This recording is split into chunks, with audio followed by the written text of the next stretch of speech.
जहां राग होता है मनुष्य वहीं जाता है। अजामिल वो एक वेश्या के लिए दौड़ के गया, जबकि शुद्ध ब्राह्मण था,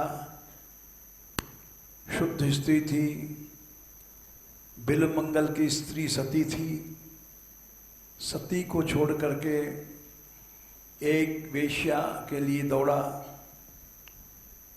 क्योंकि उसका राग था विष्ठा विषयों में, मूत्रादि में। देवता भी बन जाता है मनुष्य,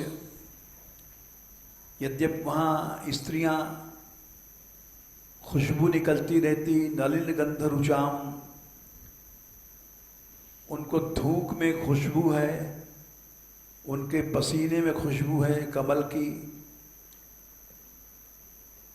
लेकिन राग भगवान के अतिरिक्त है। तो वृत्रासुर ने फटकारा इंद्र को। उस समय इंद्र ने उत्तर दिया, देवराज होकर के बोलता है, 10-6 यस्य भक्तिर भगवती हरौ निःश्रेयसेश्वरे। इंद्र ने कहा कि 6, 12, 22 स्कंद 6,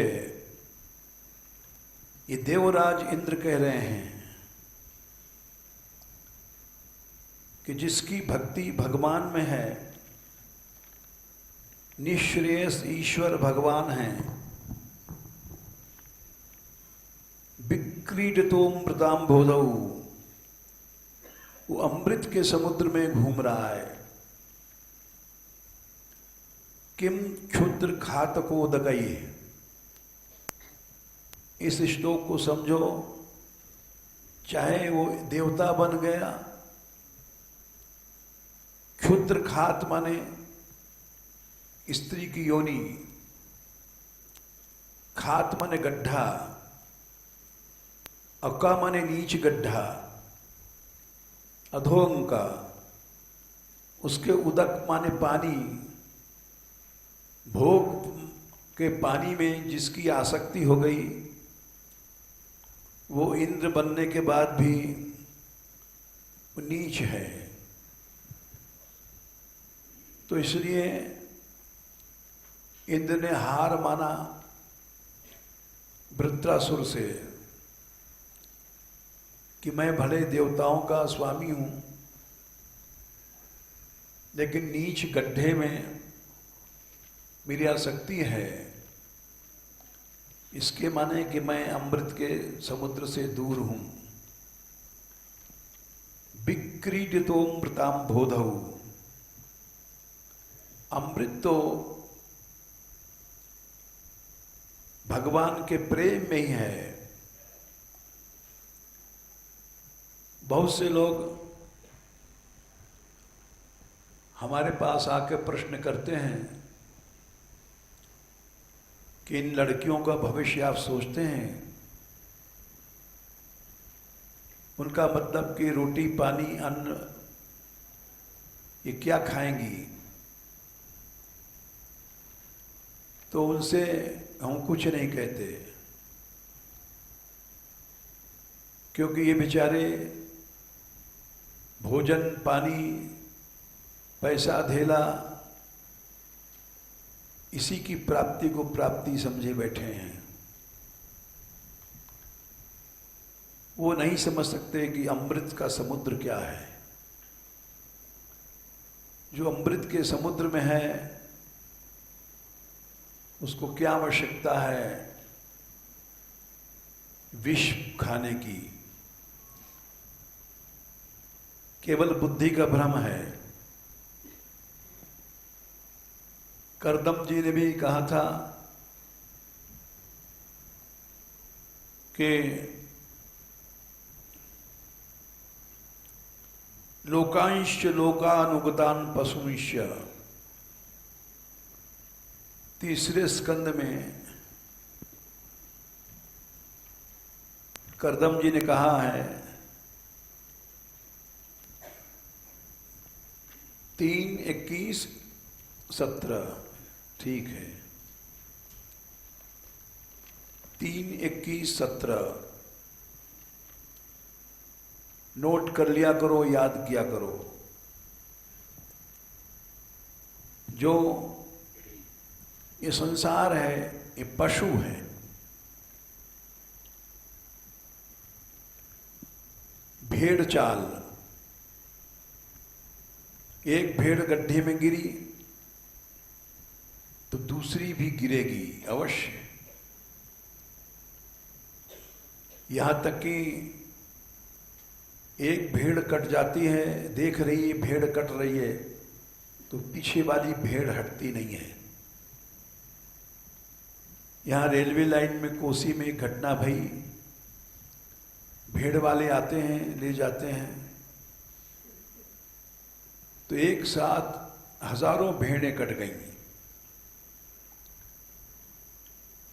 एक भेड़ देख रही है तो कट करके गिर गई है तो पीछे वाली हटेगी नहीं, उसको भेड़ का चाल कहते हैं। गिर गई है एक गड्ढे में तो पीछे वाले हटेगी नहीं, उसी में गिरेगी। वैसे ही संसार है। लोकांश लोकानुगतान पशुंश्च, ये पशु हैं सब। और हित्वा, इनको जो छोड़ देता है, श्रितास्ते चरणात् पत्रम, तब भगवान के चरणात् पत्र, चरणों की छाया मिलती है। छत्र, आतपत्र माने छत्र। बोले भगवान मिलेंगे, बोले भगवान तो पीछे मिलते हैं। पहले उनका गुणवाद, परस्परम त्वद गुणवाद सीधु पीयूष। सीधु और पीयूष दो शब्द कहा। पहले उनके गुणवाद, सीधु कहते हैं मदिरा, भगवान के नाम गुण की मदिरा रूपी अमृत, उसको पीता है मनुष्य। बोले उससे निर्यापित देह धर्म, देह धर्म अपने आप पूरा करते हैं भगवान, खाना पीना सब। कमाई उमाई की कोई जरूरत नहीं है। अच्छे माँ बाप यही चाहते हैं कि अमृत पिए हमारी संतान। और जो मूर्ख लोग हैं, जिनका विश्वास नहीं है, वो लोग योगक्षेम की पढ़ाई पढ़ते हैं, पढ़ाना चाहते हैं। भगवान का नाम रूप गुण गाने वाले जाने कितने लोग हैं, न उनको नौकरी करनी पड़ती है। देख लो, यही सब लोग नाम गुण गाते हैं। और विदेश के एक व्यक्ति आए थे,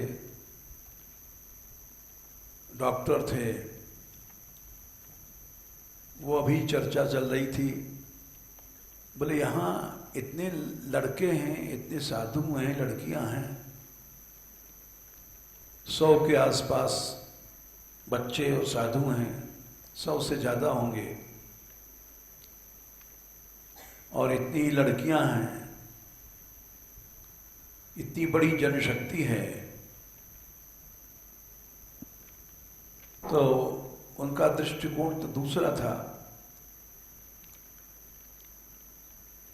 सांसारिक था। सांसारिक दृष्टिकोण से भी उन्होंने ये नहीं सोचा 200 आदमियों का परिवार है, आने जाने वाले सैकड़ों को भोजन फ्री मिलता है। रस मंदिर में हजारों आदमियों का परिवार है, और न यहाँ चंदा है, न चिट्ठा है, न कोई आमदनी है। अपने आप सब काम चल रहा है। ये क्यों चल रहा है? इसका कारण है भगवन नाम। गौशाला चल रही है, लाखों रुपए रोज का खर्च है, और आज तक भारतवर्ष में पहली गौशाला है जहां मांगा नहीं जाता है। तो ये इसका कारण क्या है? ये चंदा चिट्ठा मांगने की जरूरत नहीं है। इसका उत्तर दिया है सनकादिक ने। तीसरा स्कंध 15वां अध्याय 48वां श्लोक।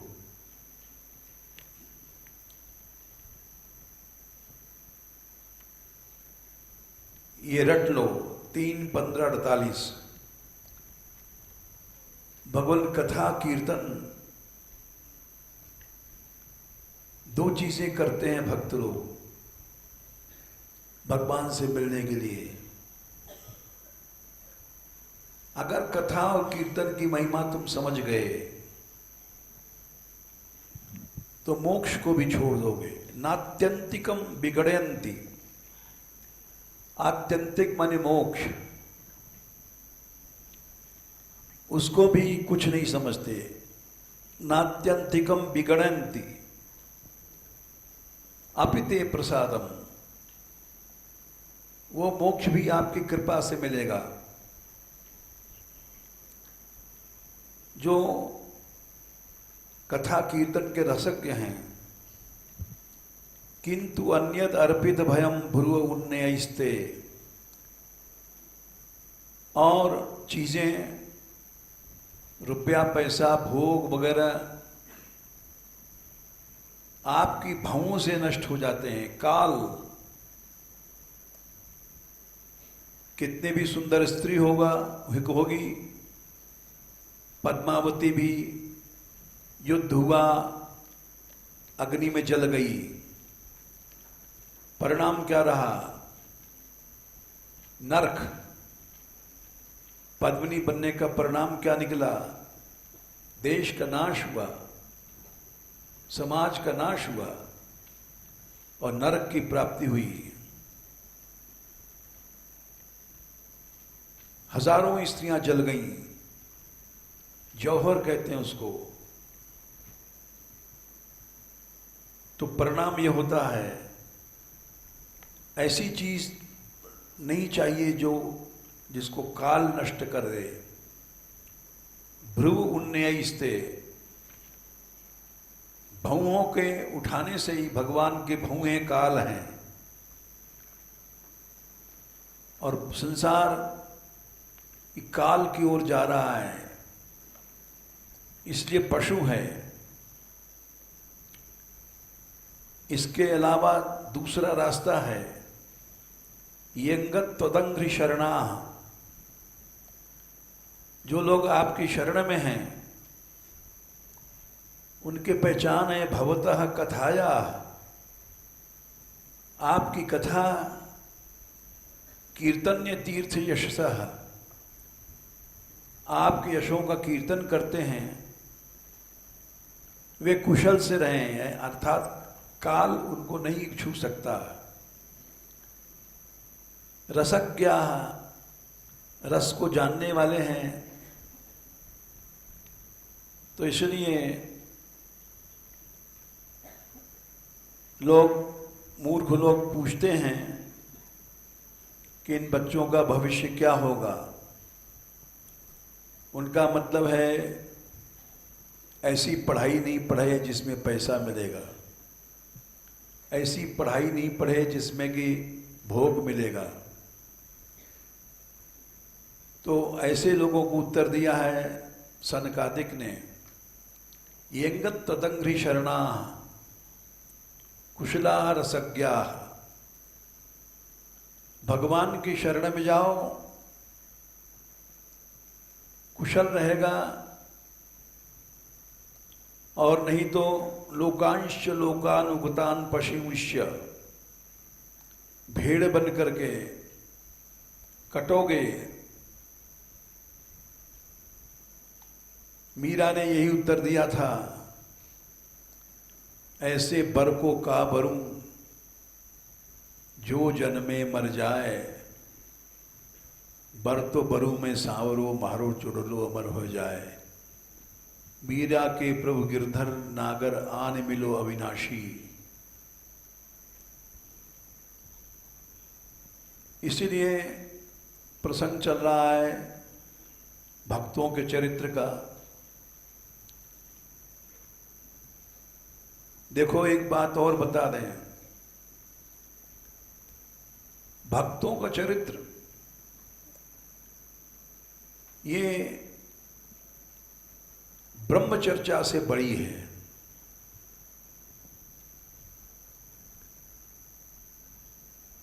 ध्रुव जी ने अपनी स्तुति में कहा है, चौथे स्कंद में 9वें अध्याय में, या निर्वृत्तिस्तनुभृताम 4, 9, 10, या निर्वृत्तिस्तनुभृताम तव पाद पद्म, जो निर्वृत्ति माने आनंद आपके चरणों कमल के ध्यान में, या भवज्जन कथा, आप पे भक्तों की कथा, भवज्जन माने भक्तों की कथा, उसमें है या निर्वृत्तिस्तनुभृताम तव पाद पद्म ध्यानात् भवज्जन कथा श्रवणे निवास्यात्। सा ब्रह्मणी, वो ब्रह्म चर्चा में नहीं है। स्वमहमन्यप्यनाथ नाभूत, वो ब्रह्म आपकी महिमा है, उसमें भी नहीं है। किंतु अंत काशी लुलितात पतताम विमानात्, फिर स्वर्ग में जो विमानों में बैठे हैं देवता, देवांगनाओं को भोग रहे हैं, उसमें कहां से है? क्योंकि वे थोड़ी देर में विमान उनके कट जाएंगे काल से। तो इसलिए भगवान के भक्तों का चरित्र सुनना, कहना, ये ब्रह्मानंद से बड़ी चीज है। और भगवान के भक्तों की का संग मिल जाए तो बीए एमए क्या चीज है। ध्रुव जी ने स्तुति में कहा है,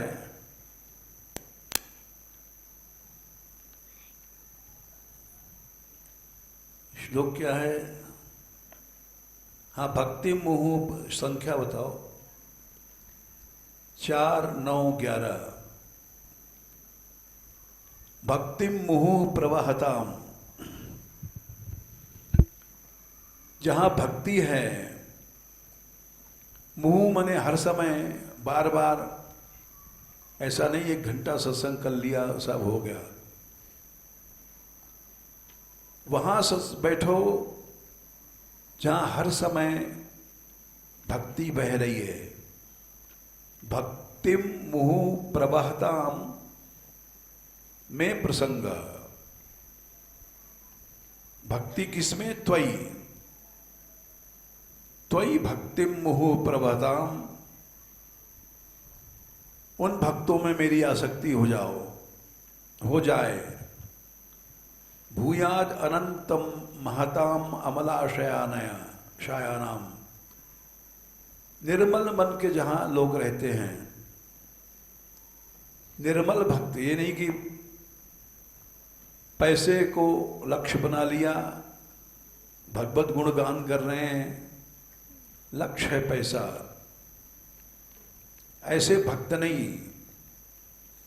वो तो व्यापारी हैं। भक्तिम मुहु प्रवहताम त्वयि में प्रसंगो भूयाद अनंतम महताम अमलाशयानाम। बोले अगर ऐसे भक्तों का संग यानी आसक्ति मिल जाए, ये नांजसोल बणम रूप व्यसनम भवाब्धिम, तो भयानक संसार जिसमें अनंत कष्ट है, उल्बण माने बड़ा संताप देने वाला है, व्यसन माने दुख देने वाला है। हमको तुमको लग रहा है वो करोड़पति बड़ा सुखी है, अनंत दुख है उसको। हमारे पास कुछ वर्ष पहले एक भारतवर्ष का प्रसिद्ध धनी आया, जिसके घर के हवाई जहाज, घर की सारी बातें, और हमने उससे पूछा कि कहो तुम्हें सब प्रकार का सुख है, तो उसने खुल के हमसे बात किया, महाराज जिस धन को हमने कमाया, अरबपति आदमी था, उसको हमारे लड़के नष्ट कर रहे हैं। उसने बताया उनका जीवन एक एक दिन में 30-30, 40-40 लाख तो यूं ही उड़ा देते हैं भोग में। किसी फिल्म तारिका को लगेंगे और भोग के लिए स्विट्जरलैंड चले जाएंगे, वहां जाएंगे, वहां जाएंगे। उसकी एक रात की फीसें होती है 20 लाख, फिर वहां का खाना पीना, बोले 50 लाख रुपए यूं ही फूंक देते हैं एक रात में। और बोले हम रोक नहीं सकते, उनको टोक नहीं सकते, क्योंकि हमारा व्यापार नष्ट हो जाएगा, फूट पड़ जाएगी। बोले हमारा जो लड़का है बीच का, उससे हमको बड़ा कष्ट है। तो हमने कहा देखो, ये नांजसूल बड़म उरुप व्यसनम, इसको कितना कष्ट है, ये अपने बच्चे को टोक नहीं सकता है। बोले वो सब पार कर जाएंगे अगर हम भक्तों को संग मिल जाएगा।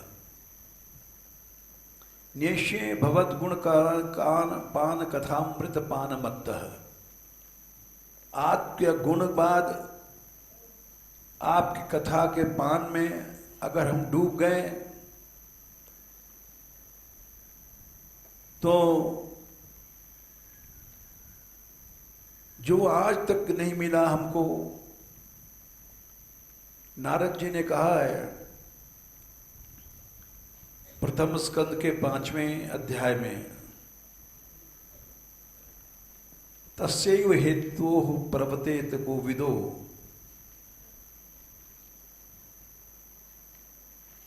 क्या संख्या है? नल नहीं, पहले स्कंद के 5वें अध्याय में नारद जी ने जो उपदेश दिया है, तस्यैव हेतोः प्रवर्तेत कोविदो, 18। कोविद माने विद्वान या समझदार वही है जो सोचता है हमको वो चीज मिल जाए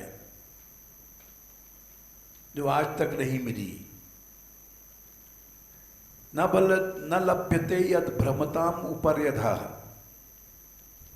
जो स्वर्ग में नहीं है, ऊपर माने ब्रह्मलोक में नहीं है, अधः माने रसातल पाताल इत्यादि लोकों में नहीं है, जो आज तक नहीं मिली हमको। ब्रह्मा भी बन चुके हैं हम लोग, नहीं मिले। तस्यैव हेतोः प्रयते तो कोविदो न लभ्यते यद भ्रमताम उपर्यधः। बोले अरे क्या खाएंगे, क्या पिएंगे? बोले तल लभ्यते दुःखवद अन्यतः सुखम।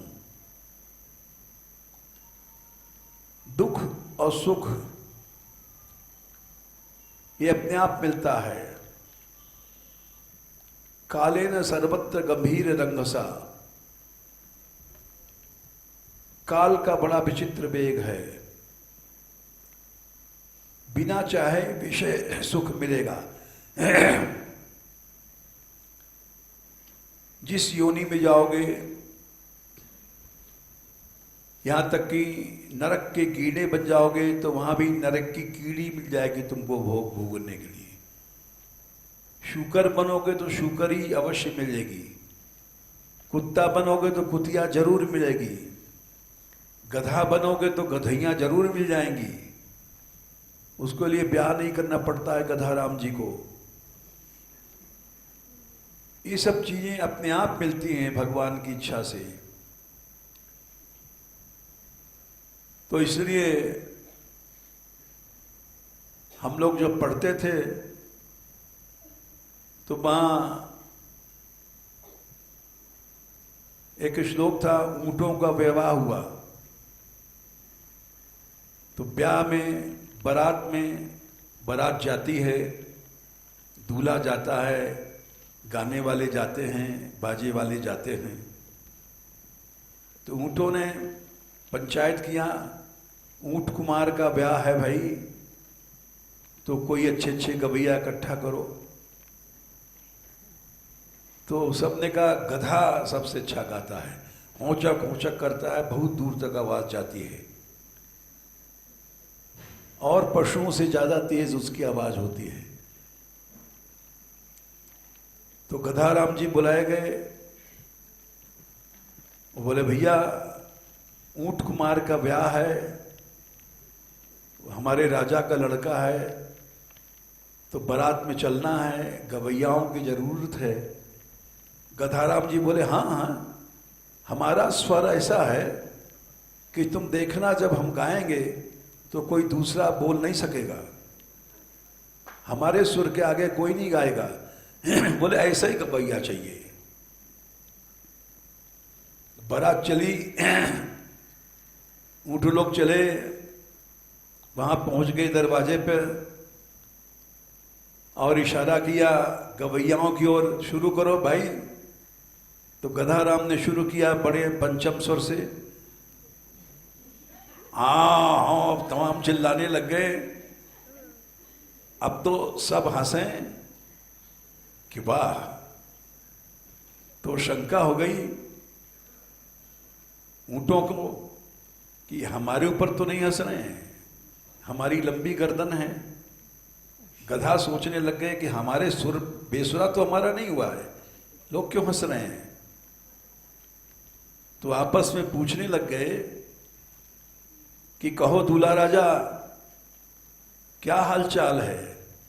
दूल्हा राजा बोले अरे हमारी शक्ल पर तो कोई नहीं हंस ना रहा है। तो गधा बोले अरे हमारे सुर पर तो कोई नहीं हंस रहा है, बोलो बोलो।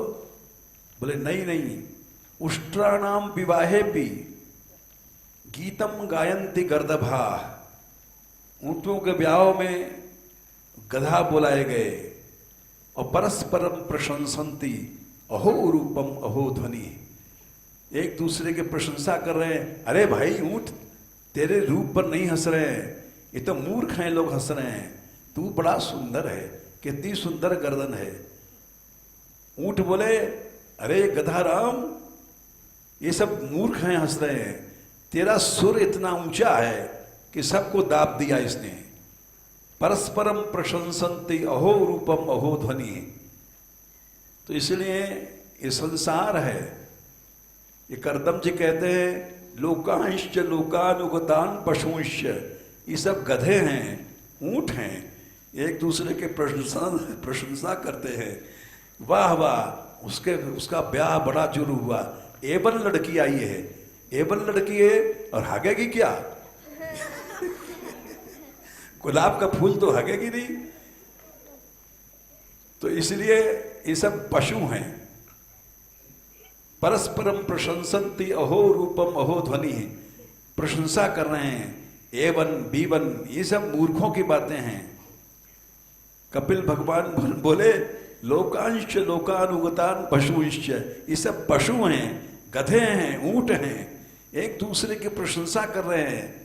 इन पशुओं को छोड़ दो तब तुमको भगवान की शरण मिलेगी, नहीं तो ये पशु तुमको भी ले बैठेंगे। लोकांश लोकानुगतान पशुंश्च हित्वा शतास्ते चरणात पत्रम परस्परम तद्गुण अमृत पियो। परस्पर बैठ करके भगवान का गुणगान करो, भगवान का नाम गाओ, यही सबसे बड़ी सीधु मने रसीली मदिरा है और अमृत है। परस्परम तद्गुणवाद सीध पीयूष निर्यापित देह धर्मा, विश्वास रखो देह का धर्म इसी से पूरा हो जाएगा। तो इसलिए भक्तों का चरित्र शुरू हुआ था,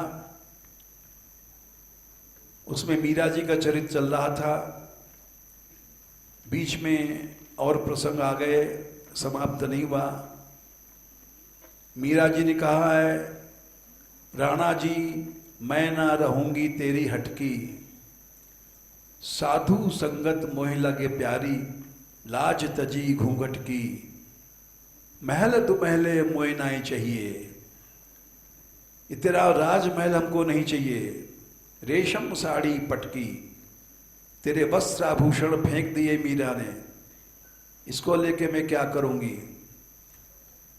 मेरे तो गिरधर गोपाल दूसरो न कोई, चूनरी के किए टूक, सुनहली साड़ियां पहनती हैं रानियां, जिनकी साड़ी में ही सोना सोना रहता है।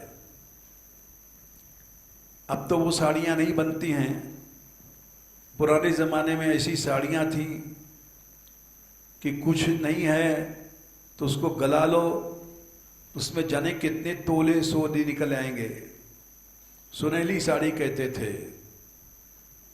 तो वो सब बोले हमें नहीं चाहिए, हीरों की जड़ी रत्नों की जड़ी चुनरी मीरा ने फाड़ दिया, चुनरी के किए टूक, टुकड़े टुकड़े करके फेंक दिए, ओढ़नी लोई, और इस मलमूत्र के शरीर को क्या सजाना। लोई कहते हैं ऐसे थर्ड क्लास कंबल, पश्मीना नहीं, लोई तो गरीब लोग हैं, उसको मैंने ओढ़ लिया। मोती मूंगा उतार, और रानी थी मोतियों की, मूंगाओं के श्रृंगार थे, उसको फेंक दिया। बनमाला पोई, जंगली पुष्पों की माला जो कन्हैया जी पहनते हैं, वो उनकी प्रसादी हमने पहना। मेरे तो गिरधर गोपाल दूसरा न कोई। और हमने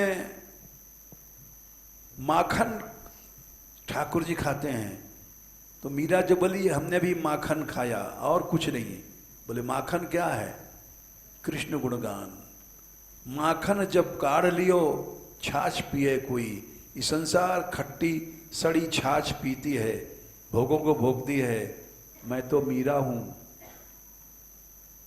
जगत देख राजी भई, भगत देख रोई है, भगत देख राजी भई, हाँ जगत देख रोई।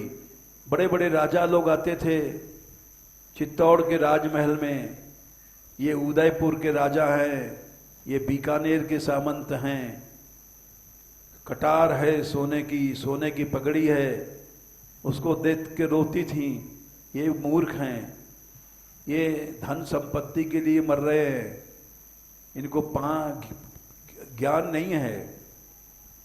भगत देख राजी भई जगत देख रोई, दासी मीरा लाल गिरधर तारो मोई। तो मीरा का चरित्र चल रहा है, अभी चलेगा। जय श्री राधे।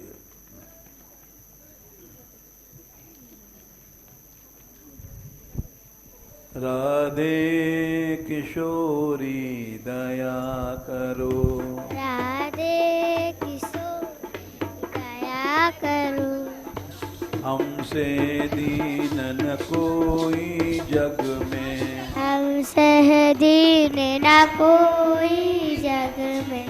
बान दया की तनक धरो, बान दया की तनक धरो, सदा ढरी दीनन पे श्यामा, सदा डरी दीनन पे श्यामा।